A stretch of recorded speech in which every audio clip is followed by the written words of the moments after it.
Sebuah insiden serius terjadi pada Senin malam 24 Februari 2025 ketika sekitar 20 oknum anggota TNI menyerang markas Polres Tarakan. Penyerangan ini menyebabkan 5 anggota Polres mengalami luka-luka dan kerusakan pada fasilitas Mako.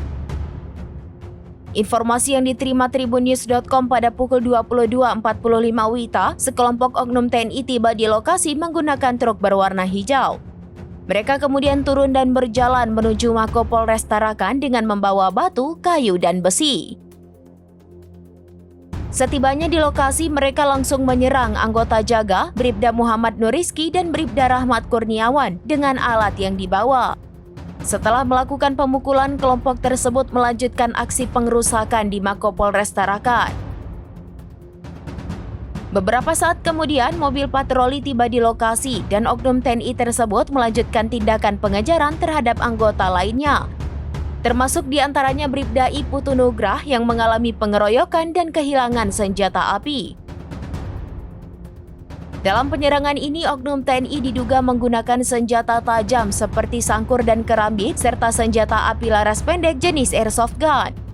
Sebanyak 5 personil Polres Tarakan mengalami luka yang mana saat ini masih dalam perawatan di RSUD Jusuf SK.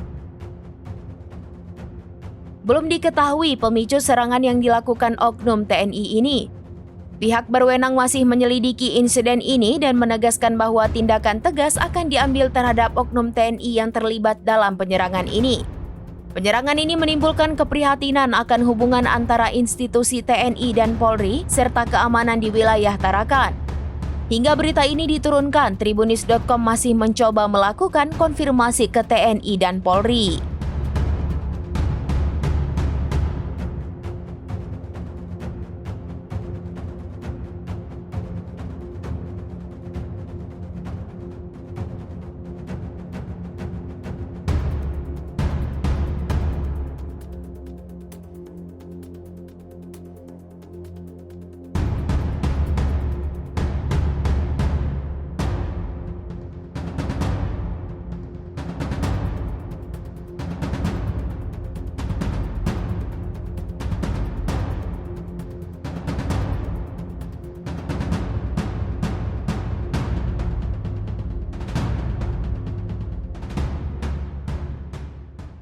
Download Tribun X sekarang, menghadirkan lokal menjadi Indonesia.